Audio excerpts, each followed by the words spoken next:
Hello everyone, welcome back to Roos talks. இது இன்னொரு அலைப்பற நிகழ்ச்சியில் நாங்கள் இன்றைக்கும் திரும்ப நான் கானாவோட கதைக்கிறேன். வணக்கம் கானா. வணக்கம் பாலாண்ணா, எப்படி இருக்கிறீங்க? நான் சுகமாக இருக்கிறேன். கானா, நாள் சத்தத்தை காணோம். என்ன பிஸியாக இருக்கிறீங்களா?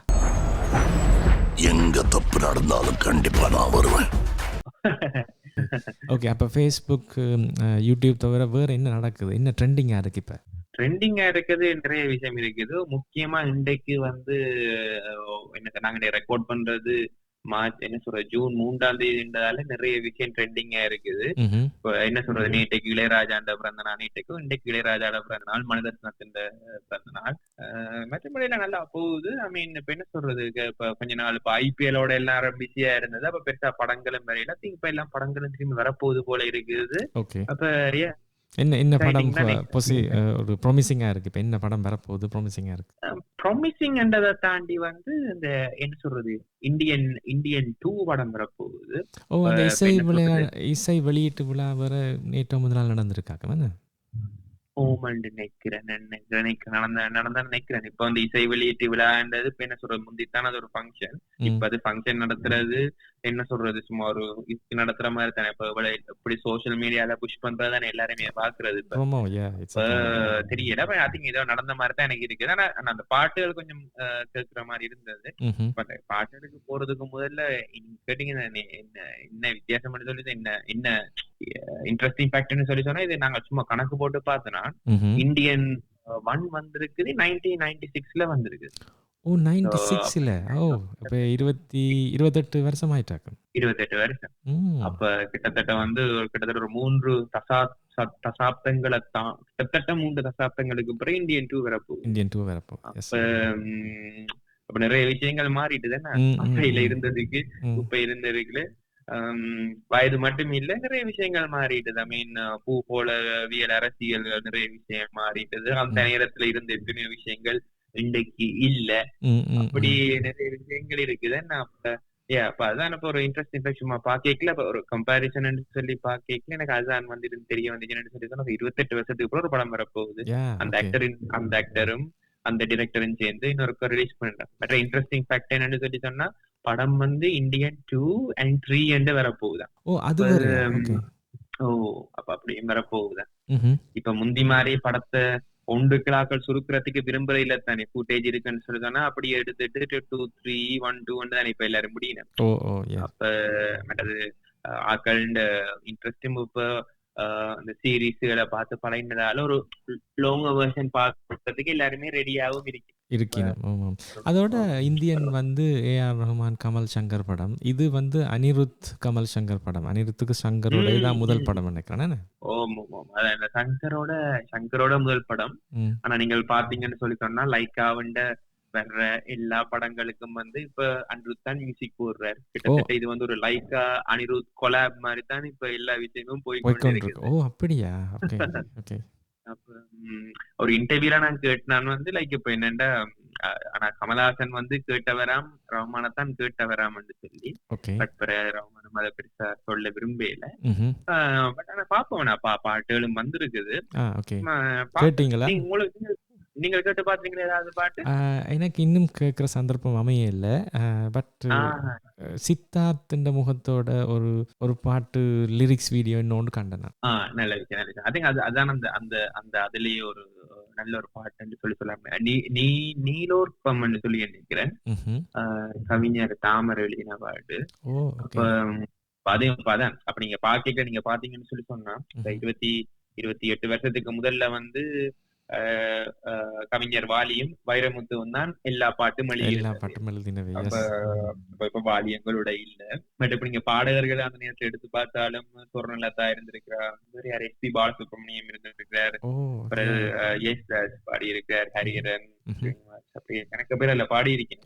அப்ப அதுல இப்ப எங்களுடைய அந்த காலத்துல என்று சொல்லி நாங்கள் 80களில் பிறந்த 90களில் பிறந்த ஆக்களுக்கு இந்த பாட்டுகள் தான் ஒரு ரெஃபரன்ஸ் பாயிண்ட் மாதிரி இருந்தது. உங்களுக்கு ஞாபகம் இருக்கிறது அந்த பச்சை கிளிகள் தோளோடுன்றது இன்றைக்கும் நீங்கள் எத்தனை தரமும் கேட்கலாமே. நம்மட்டது டெலிபோன் மணி போல் பாட்டு எல்லாம் வந்து இன்றைக்கும் வந்து நாங்கள் ஒரு ரீவிசிட் பண்ணி லிரிக்கலா கூட நிறைய விஷயங்களை அனலைஸ் பண்ணலாம். அந்த அளவுக்கு டீடைலிங்கான பாட்டு. எனக்கு அந்த பாட்டுக்கு பிறகுதான் ஜாகிர் ஹுசைன் என்ற ஒரு தபலா பிளேயர் இருக்கிறதே தெரிய வந்தது. அப்படி கணக்கே இருக்கு. என்ன சொல்றது, என்னது அது நாங்கள் இன்னொரு எபிசோடா செய்யலாம். அந்த டெலிபோன் மணி போல் பாட்டாண்டதை வந்து வரிக்கு வரி வந்து நாங்கள் இன்னொரு எபிசோடாவே செய்யலாம். எல்லாத்தையும் தாண்டி அந்த கப்பலேறி போயாச்சுன்ற ஒரு பாட்டுல வர்ற என்ன சொல்றது, ஒரு என்ன சொல்றது, ஒரு பீட்டா இருக்கட்டும், இன்டர்லியூட்ஸா இருக்கட்டும், ஃப்ளூட்ஸா இருக்கட்டும், ஃப்ளூட் மாண்டே நீங்க எடுத்து பாத்தீங்கன்னு சொல்லி சொன்னா ஒரு ஃப்ளூட்டுக்கு எப்பவுமே ஒரு ப்ராமினன்ஸ் இருக்கு. அப்ப என்ன சொல்றது, நிறைய விஷயங்கள் ஈவன் பேக்ரவுண்ட் மியூசிக் எல்லாமே வந்து உங்களது உருக்கும். அந்த கப்பல் ஏறி போயாச்சு பாட்டுன்ற விஷுவலை பற்றியே நாங்க இன்னொரு எபிசோட்ல கதைப்போம். அதுவும் ஒரு என்ன ஒரு கதை, ஒரு கதை. அப்ப இது ஒரு என்ன சொல்ற, அந்த ஒரு சில நேரங்கள்ல வந்து சில படங்கள் வந்து 2-3 எடுக்காம இருக்கிறது நல்லதுன்னு சொல்லலாம். ஏன்னா அதை மேட்ச் பண்றது சரியான கஷ்டம் இல்லையா? அப்ப என்ன சொல்றது, அப்ப இப்ப நான் கிட்ட கூட ஒரு 2-3 மாசம் கூட இந்தியன் தான் பார்த்த மாதிரி ஞாபகம் இருக்குது. அந்த ஜோக்கு கவுண்டமணியும் கமலஹாசனும் அடிக்கிற ஜோக்கு, லைசன்ஸ் கொடுக்கிற டிபார்ட்மெண்ட்ல வேலை செய்யணும். ஆர்டி இருக்கிறது. அப்ப நிறைய விஷயங்கள் விளங்கிது.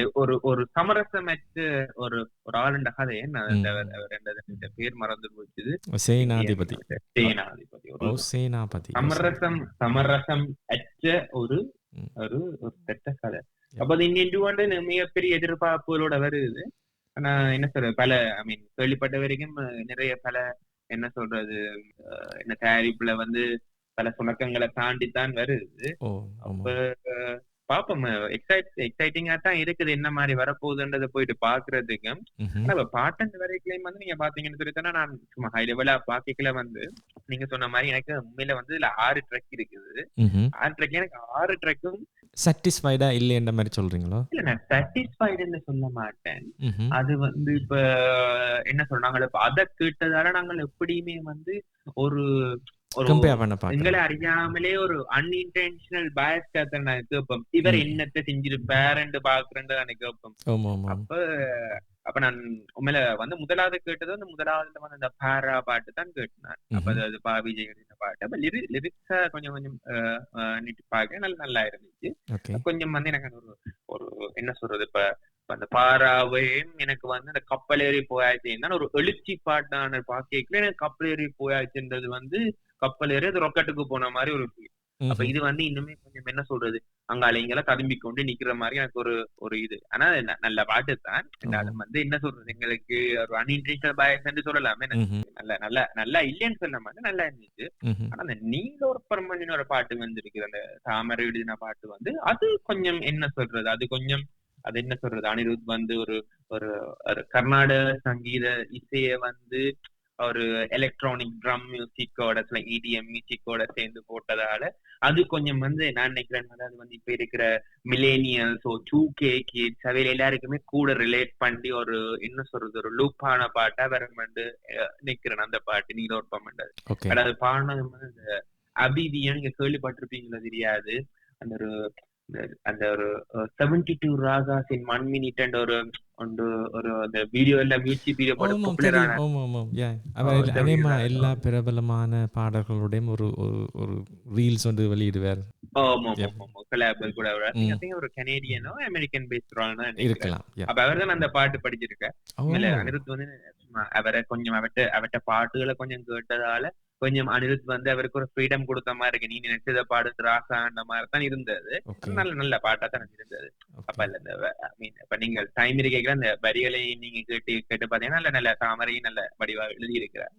அப்ப நல்லா இருந்துச்சு. அதை தவிர மிச்சம் வந்து இப்ப சாகா ஓகே, அது வந்து மேபி ஒர்க் அவுட் சாங் அந்த மாதிரி தான் இருக்க நினைக்கிறேன்.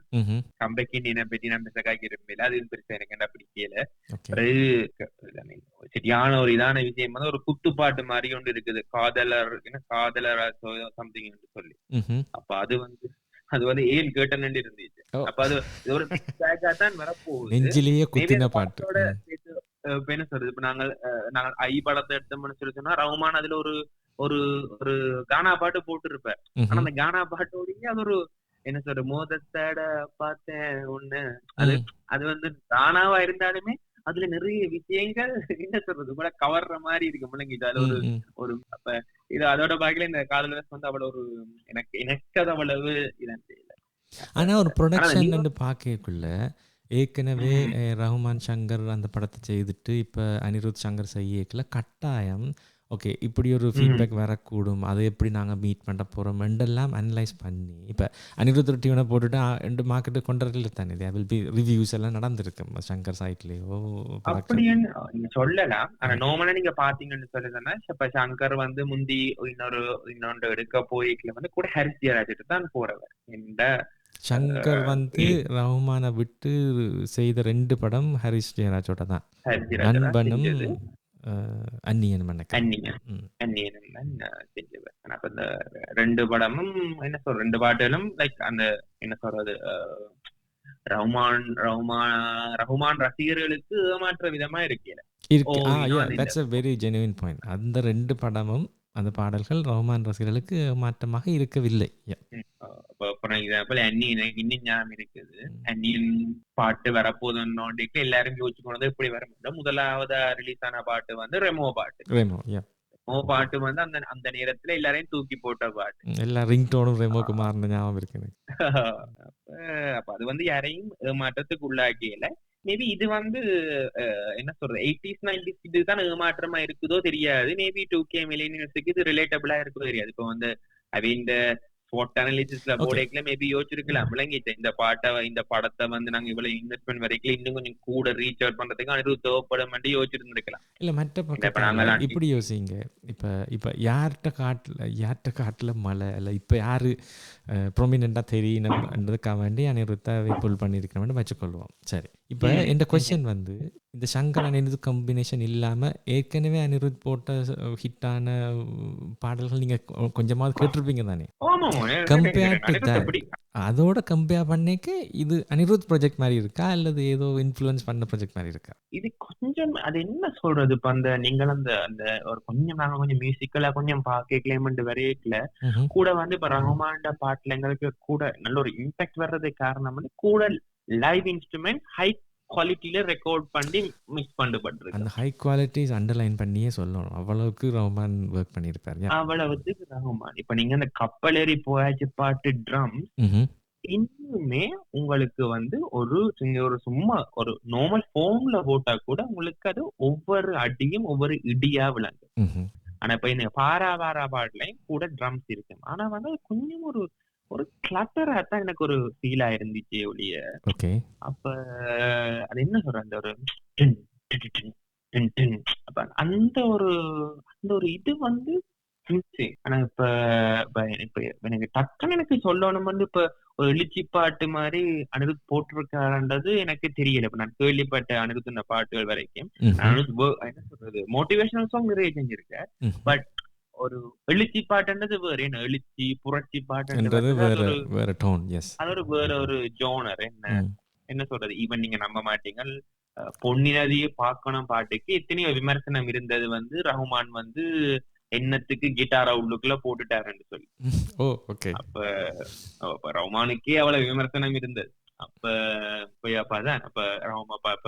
ட்விட்டர் எடுத்தா வந்து உண்மையில வந்து அனிருத்துக்கு ஆக்கள் வந்து ஒன்னும் ஏசையில எல்லாரும் ஏமாற்றத்துலதான் இருக்கணுமே ஒழிய அட இப்படி மிஸ் ஆயிட்டுதேன்னு சொல்லி கொஞ்சம் மிஸ் ஆயிட்டுதோ எல்லாத்தையும் ஒரு கவலையதான் இருக்குதே ஒழிய யாரும் ஒரு நெகட்டிவ் காமெண்ட்ஸ் யாருமே போட்ட மாதிரி எனக்கு என்ன பண்ண. இப்ப எனக்கு வந்து அந்த ஒரு என்ன சொல்றது அந்த என்ன சொல்றது அந்த கப்பலேறி அது திரும்பி கிரியேட் அந்த இந்தியன் 2 இப்படி ஒண்ணுமே வராமலே இருந்திருக்கலாமோன்னு சொல்லி விளங்கி. கதையின் படியும் அந்த அந்த சேனாபதி என்ற கேரக்டர் ஏற்கனவே ரியலி ஓல்டு மேனாக தான் எனக்கு காட்டப்படுது இந்தியன் 1ல். அப்போ அவரே தொடர்ந்து 38 வருஷத்துக்கு பிறகு சர்வை பண்ணுவாரா அல்லது இன்னொரு இந்தியன் தாத்தா வருவாரா தெரியல. அது தெரியல, ஏதாவது ட்விஸ்ட் இருக்குதோ தெரியல. சங்கரம் வந்து கிட்டத்தட்ட வந்து ஒரு 6 வருஷத்துக்கு பிறகு வர்றாரு. இந்த 6 வருஷத்துக்குள்ள வந்து டெவலப் ஆன டிரெக்டர்ஸ் நிறைய பேர் வந்துட்டு ஒரு இப்ப மீன் கமல்ஹாசன் ஆஸ்தான டிரெக்டர் வந்து இப்ப லோகேஷ் கனகராஜ் இல்லையா, அவர் ஒரு ஸ்டைல் ஆஃப் மேக்கிங், கார்த்திக் சுப்பராஜின் ஒரு ஸ்டைல் ஆஃப் மேக்கிங், அங்கால ரஞ்சித், இப்படி நிறைய பேர் வந்துட்டு உள்ளுக்குள்ள இது ஒவ்வொரு விதமா என்ன சொல்றது, இப்ப நாங்க சார்பாட்டா பரம்பரை எல்லாம் எடுத்து பாக்கல, லைக் ஒவ்வொரு சீனும் ஒவ்வொரு செதுக்க. அப்ப இது வந்து என்ன சொல்றது, சங்கருக்கும் ஒரு ரியாலிட்டி செக் மாதிரி தான் நம்ம ரெலவென்ட். அப்ப ஒரு இன்ட்ரெஸ்டிங்கா தான் இருக்க போகுது, பாப்போம். ஐ மீன் மியூசிக்கலா இந்த நேரத்துல வந்து இந்தியன் 2 வந்து நான் சொல்லுவேன் வந்து என்னுடைய எதிர்பார்ப்பை பூர்த்தி செய்யல என்னுடைய.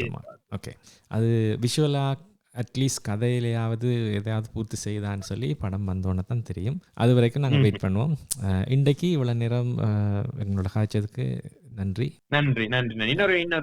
இன்னொரு எபிசோட்ல சந்திப்போம். ஐ மீன் என்ன சொல்றது, பாட்டுகளை கேட்டா உங்களுடைய கருத்தை நீங்க கமெண்ட் செக்ஷன்ல லீவ் பண்ணீங்கன்னு சொல்லி சொன்னா நாங்கள் வேண்டா வெறுப்பா காய்ச்சமா இருக்க கூடாது தானே, நீங்க போட்டீங்கன்னா எங்களுக்கு சந்தோஷமா இருக்கு. That's cute. Okay. Thank you.